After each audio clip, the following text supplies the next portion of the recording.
जय हिंद दोस्तों, मैं नवीन शर्मा आपसे एक बार स्वागत करता हूं। आशा करता हूं आप सब एकदम अच्छे हैं, एकदम बेहतरीन हैं। एक बार सारे प्यारे दोस्त बताएंगे आप सब कैसे हैं।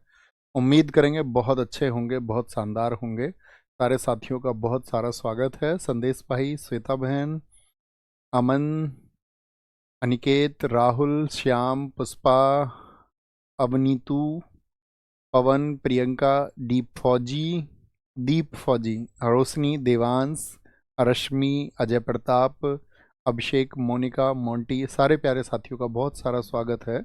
और दोस्त, हम लोग आपका पढ़ रहे थे मंदिर और घराने, जिसमें हम लोग आपका नॉर्थ इंडिया के टेम्पल को हम एक बार रीड आउट कर चुके थे। मैंने कहा था मंदिरों को हमको रीड आउट करना है सिर्फ। और आज हम साउथ इंडिया के टेम्पल पढ़ेंगे और नेक्स्ट क्लास में हम पढ़ेंगे घराना। घराना अगर मैं बात करूं, इसमें सबसे इम्पोर्टेंट टॉपिक होगा जहां से क्वेश्चन आना तय ही तय है। मंदिरों से ऐसा होता है कभी कभार क्वेश्चन पूछ लिया जाता है और कभी कभी नहीं पूछा भी जाता है, तो बहुत फेमस टेम्पल से पूछ लिया जाता है। ठीक है, तो इसीलिए मंदिरों को रीड आउट करेंगे और घराने को बहुत ध्यान से पढ़ेंगे। और हम पहुंच चुके थे कहाँ पर, नॉर्थ इंडिया के पढ़ने के बाद में तमिलनाडु। अब मेरा आप सब लोगों से एक क्वेश्चन रहेगा कि भैया मुझे ये बताओ, दक्षिण भारत के जो मंदिर होते हैं वो किस शैली में बने होते हैं। जो साउथ इंडिया के टेम्पल हैं वो किस स्टाइल के बने होते हैं, ये सब आप लोगों को बताना है। मैं एकदम ठीक हूँ नीसू पटेल मेरे भाई, पूछने के लिए बहुत सारा धन्यवाद। तो पहला मंदिर है मीनाक्षी, जो कि जिसको हम मीना अम्मा टेम्पल भी बोलते हैं। वहाँ आपको इमेज पर सबसे इधर दिखाई दे रहा होगा, तो आप देखोगे ऊंचे मंदिर हैं। और इसी को हमने बताया था बहुमंजिला, यानी कि आपका इनको बोला जाता है आपका द्राविड स्टाइल। द्रविड़ स्टाइल में है। मीनाक्षी मंदिर कहाँ पर है? तमिलनाडु में। और देखो, जब हम साउथ के टेम्पल पढ़ें तो हमको उनके संस्थापक का भी नाम थोड़ा पढ़ना होगा, है ना। माता पार्वती को ये समर्पित है। बृहदेश्वर मंदिर बहुत इंपॉर्टेंट है, भारत का बहुत प्राचीन मंदिर है, भगवान शिव को समर्पित है, जिसको राजा राजा चोल ने बनवाया था, यहाँ पर दिखा हुआ है। त्रिपुरम गोल्डन टेम्पल है ये साथी, देखो अमृतसर की तरह है या नहीं है। इसको चोल शासकों ने बनवाया।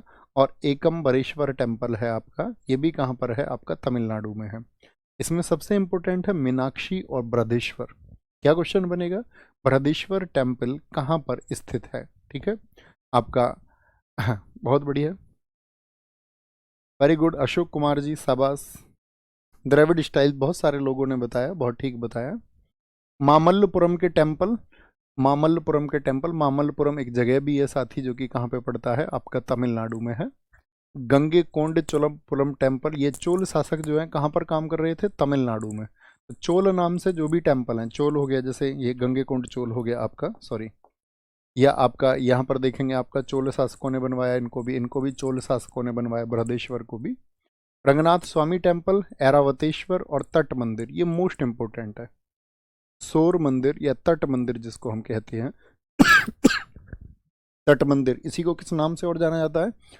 इसी को सौर टेम्पल के नाम से भी जाना जाता है, सौर टेम्पल के नाम से। ओके, भारत का पहला हरित ऊर्जा पुरातत्व स्थल है और ये भगवान विष्णु को समर्पित है। किसको है? भगवान विष्णु को समर्पित है। दरअसल में आज यूपी पुलिस में जिन छात्रों का सिलेक्शन हुआ उनका प्री मेडिकल था, और स्टूडियो पे मतलब इतनी ज़बरदस्त भीड़ है कि कई हजार बच्चे पहुंच चुके हैं।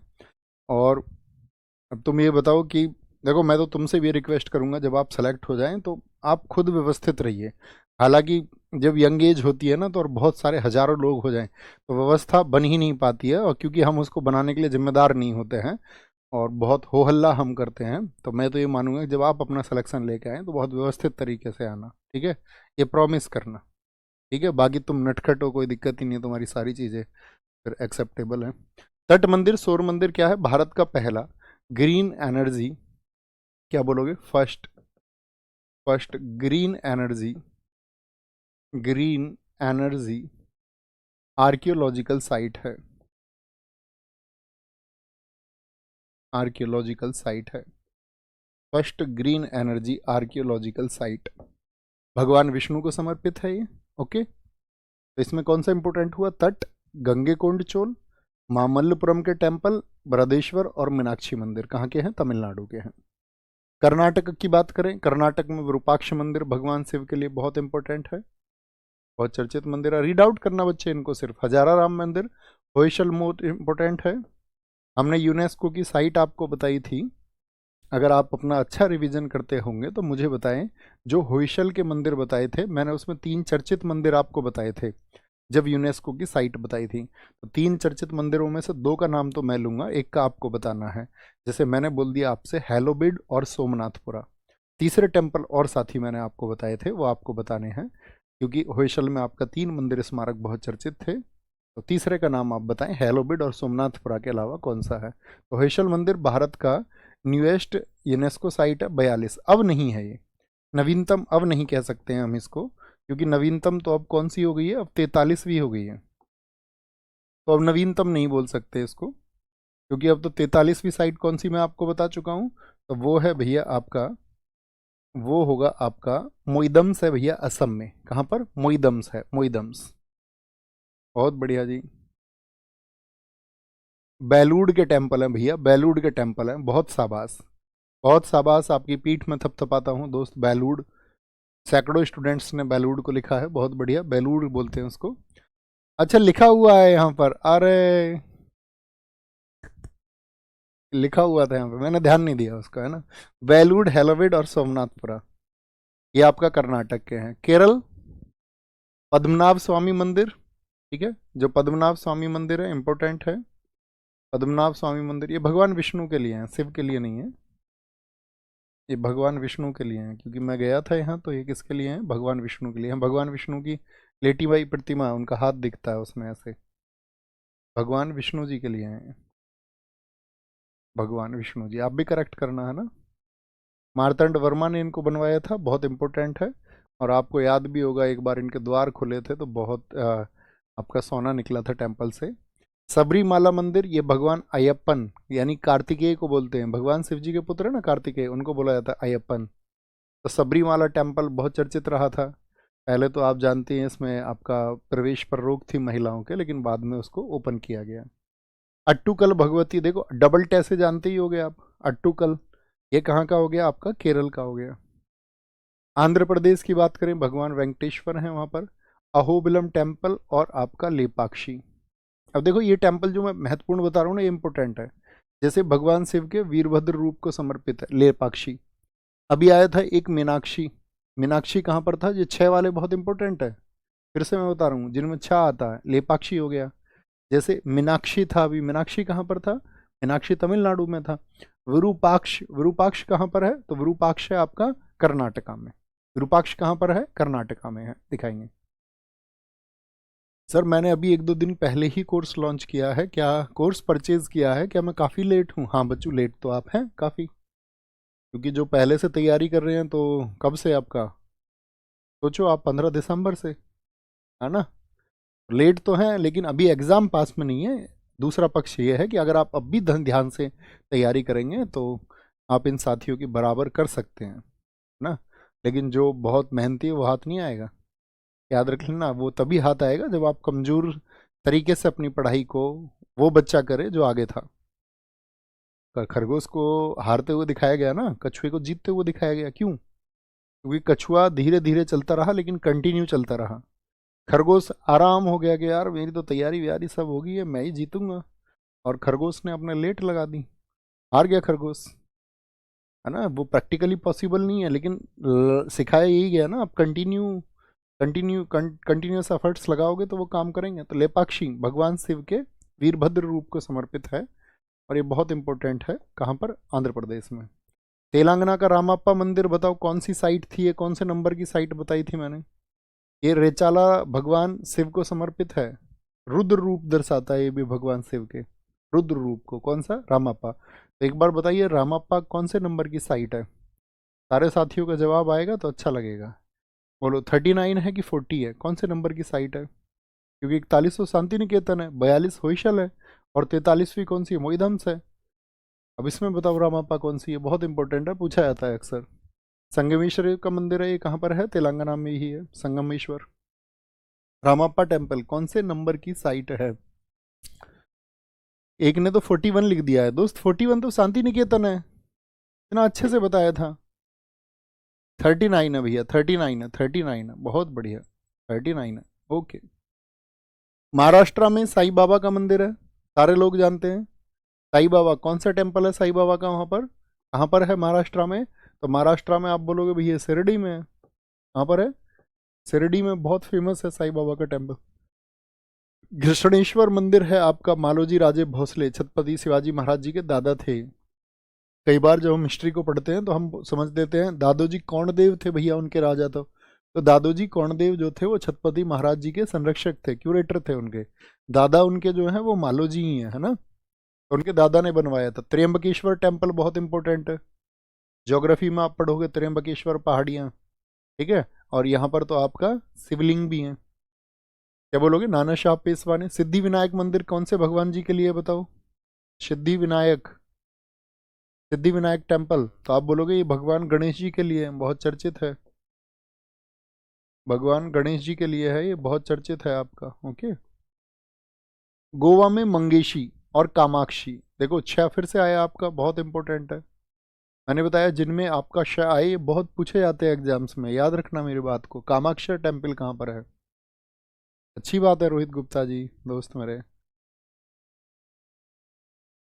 भैया लाइब्रेरी पे पढ़े हैं, घर पे जहाँ मन लग जाए दोस्त, जहाँ दिल लग जाए, जहाँ डिस्टरबेंस ना हो। घर में लगता है कोई डिस्टरबेंस नहीं है तो घर पढ़िए, ऐसा कोई नियम नहीं है कि लाइब्रेरी ही जाना है। डिस्टरबेंस जहाँ पर नहीं है, ठीक है। और थोड़ा बहुत है घर में काम वगैरह तो उसको कंट्रीब्यूट किया करो, कोई दिक्कत नहीं है उससे। ऐसा नहीं है कि मैं तो एक काम करता हूँ मेरा सिलेक्शन होगा नहीं होगा, है ना। वो मेहनत करोगे जहाँ। कामाक्षी हो गया, फिर से रिपीट करते हैं आपका। कामाक्षी हो गया, एक आंध्र प्रदेश का लेपाक्षी हो गया, लेपाक्षी। एक कर्नाटक का विरूपाक्ष हो गया, कर्नाटक का कौन सा? विरूपाक्ष हो गया। और एक तमिलनाडु का मीनाक्षी हो गया, मीनाक्षी। तो कशा वाले सारे याद रखोगे, इसको बोलते हैं काशा। छा की जगह इसको बोला करो काशा, कशा बोलते हैं इसको। के और श से बनता है। तो गोवा का मंगेशी और कामाक्षी, ठीक है। काम से छुट्टी लेके और कहाँ की मांगते हैं? काम से छुट्टी कहाँ की मांगते हैं लोग? गोवा की मांगते हैं। गोवा घूमने जाएंगे जी। पश्चिम बंगाल का टेम्पल ऑफ वैदिक प्लेनेटेरियम, कालीघाट काली मंदिर, बहुत इंपॉर्टेंट है। मैंने कितनी शक्तिपीठ बताई थी आपको पिछली क्लास में? कि जो माता सती थी उनकी कितनी आपका, कितनी जगह उनके मतलब कुछ ना कुछ आभूषण वगैरह, हाथ पार शरीर के अंग, ये सब गिरे, तो कितनी शक्तिपीठ बनी थी टोटल? हाँ लिख लो दोस्त, लिख लो। क्या बोलेंगे? वेस्ट बंगाल तो 51 शक्तिपीठ हमने आपको बताई थी, उन्हीं में से एक है कालीघाट, बहुत चर्चित है। अग्नि मंदिर है विष्णुपुर मंदिर, कहाँ पे? पश्चिम बंगाल में विष्णुपुर मंदिर, ठीक है। देखो कितना वैभवशाली मंदिर है, दिख रहा है उधर नीचे विष्णुपुर, ये अग्नि टेम्पल है। विष्णुपुर मंदिर बहुत सुंदर है।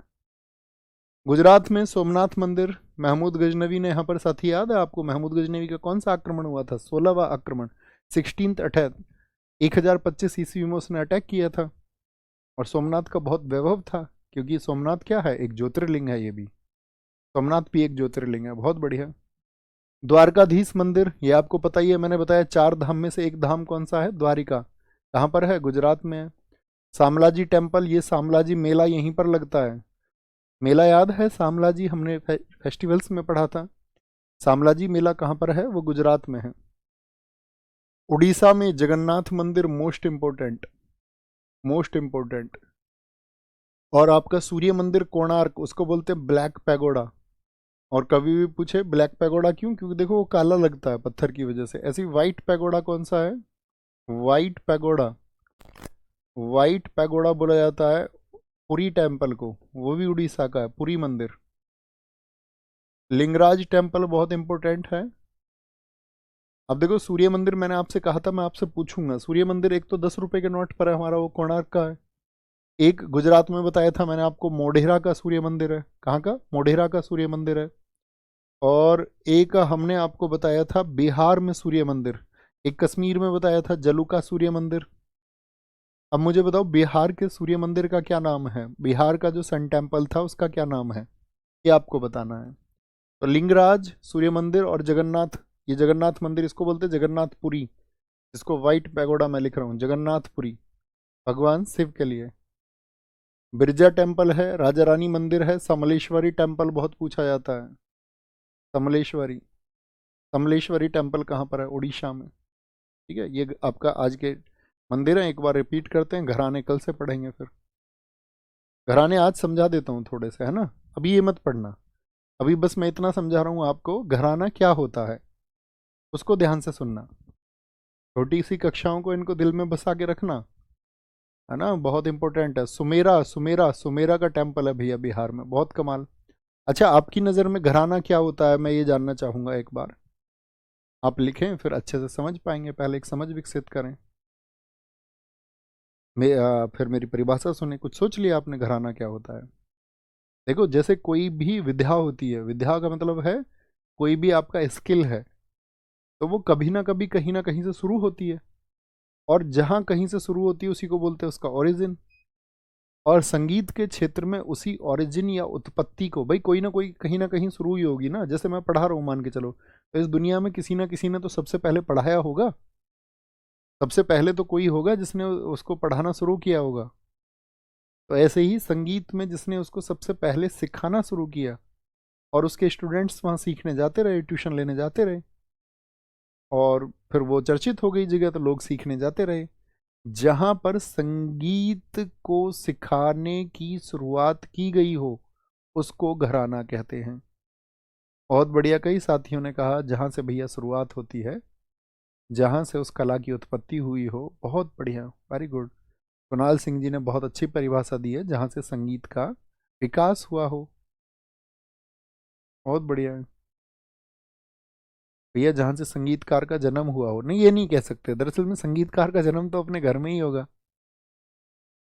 संगीत को उसने जहाँ से सीखा हो, ये हम बोलेंगे।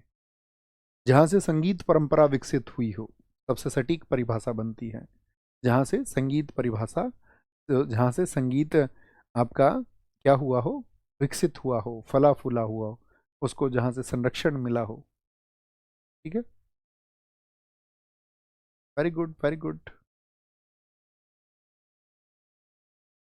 वेरी गुड, बहुत अच्छी परिभाषा आपने में लिखी है, बहुत सारे साथियों ने। तो वही हमारे घराने होते हैं, घरानों को हमको पढ़ना है।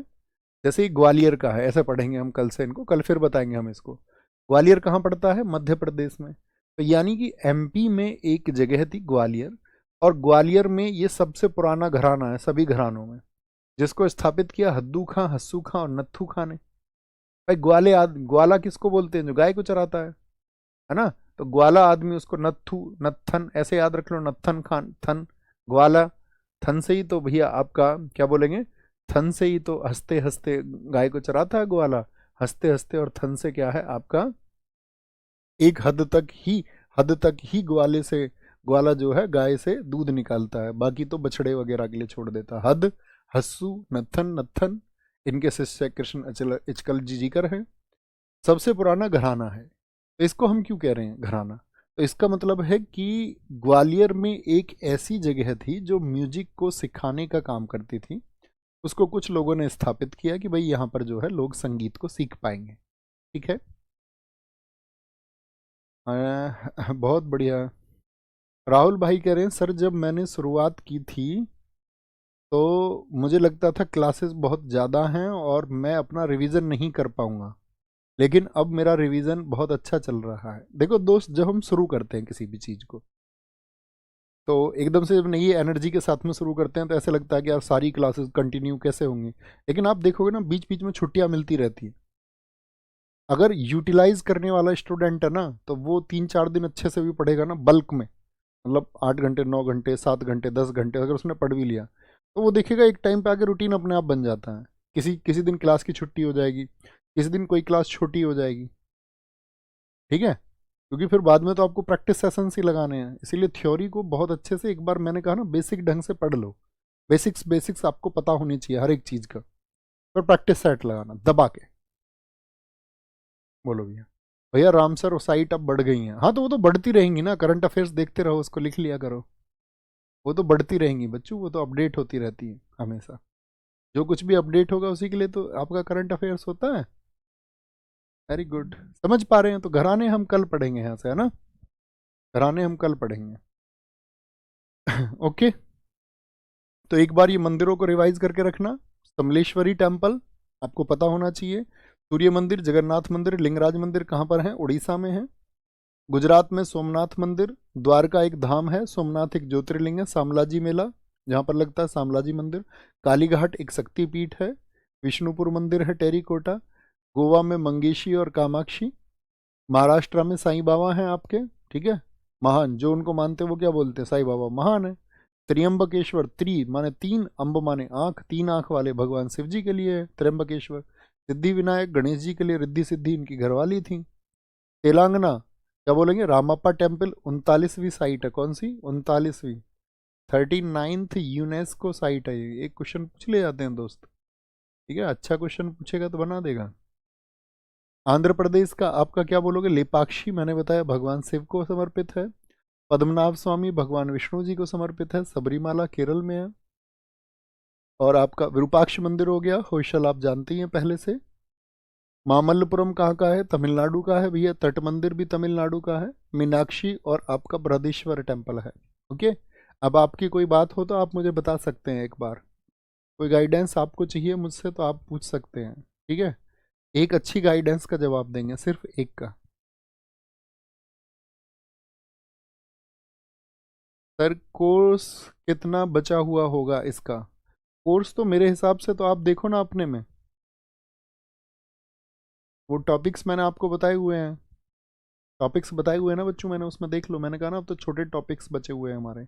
एक बुक्स है, बड़ा टॉपिक है वो, धीरे धीरे पढ़ते रहो। देखो हम इसको अब से पहले भी ख़त्म कर सकते थे, लेकिन उस ख़त्म करने का मज़ा नहीं है, फिर तो ये चीज़ें ख़त्म कर दी, 1 घंटे की क्लास लगा के ख़त्म हो जाता। लेकिन बहुत धीरे के साथ में थोड़ा थोड़ा पढ़ो, ताकि दिमाग में मतलब स्पेस रहे चीज़ों का। आपको आज की चीज़ें पढ़ोगे, ध्यान से रिवीजन करोगे, देखोगे फिंगर टिप्स हो जाएंगी। तो उस तरह से रिवीजन पे ज़्यादा ध्यान रखना है। सर मैं बुक्स खरीदने में सक्षम नहीं हूँ, तो क्या मुझे बुक्स खरीदनी ज़रूरी है? बच्चों सक्षम नहीं है तो फिर मैंने कहा ना, फिर मेहनत करनी है अपने साथ में, बिल्कुल ऐसा नहीं है। अगर आप बुक्स नहीं खरीद सकते हो, सक्षम नहीं है, तो ज़रूरी नहीं है कि आपको बुक्स होंगी तो ही सिलेक्शन होगा। फिर अपने साथ में मेहनत करो, लेकिन इस शब्द को लेके आना मेरे को, भैया आपने कहा था और मैंने कर दिखाया, ठीक है। फिर प्रैक्टिस सेशंस वगैरह जो भी चलें उन सब पे एफर्ट्स लगाना है अपना, ओके। भैया बीच बीच में डर क्यों लगता है, तो कुछ करोगे तो यार डर तो लगेगा ना, कुछ टारगेट है आपका। अब हमारे कुछ सपने होते हैं कि भैया अचीव होंगे या नहीं होंगे, कई बार सपने टूटते भी हैं, तो अचीव होते हैं। अगर देखोगे ही नहीं, सोचोगे ही नहीं, तो अचीव कैसे होगा? तो कुछ चिंता तो होती है कि यार होगा या नहीं होगा, लेकिन एफर्ट्स लगाओ, दम लगाओ, मन हल्का भी होगा जब रिजल्ट्स मिलने शुरू होंगे। जब तक रिजल्ट नहीं मिलेगा तब तक तो मन भारी रहेगा थोड़ा, और उसी का भारी होगा जो मेहनत करेगा, तैयारी करेगा, है ना। ऊपर दिखाएं। सर मैं सैपियंस बुक को 15-15 मिनट बीच बीच में पढ़ता हूँ, अच्छी बात है यार, वो मानव विकास के लिए अच्छी किताब है, वो उन्होंने लिखी है, युवाल नोआ हरारी उसके ऑथर है। उन्होंने एक किताब और लिखी है आपका, अभी पीछे होमोडेयस लिखी थी, और अभी एक किताब लिखी है उन्होंने नई, नेक्सस, अभी रिसेंट में आई है, मैंने पढ़ी है तीनों, बहुत अच्छी बात है। ये तो अच्छे स्टूडेंट के गुण है, ठीक है, अपने आप को अध्ययन में बिजी रखो। हाँ तो यही बातें थी बस जो मुझे करनी थी, है ना। अच्छे से ख्याल रखो अपना, बस पढ़ते रहो, आगे बढ़ते रहो, ख्याल रखिए। जय हिंद, जय भारत, लेकिन रिवीजन मस्ट, मैं एक ही चीज़ कहता रहूँगा आपसे बार बार, थैंक यू।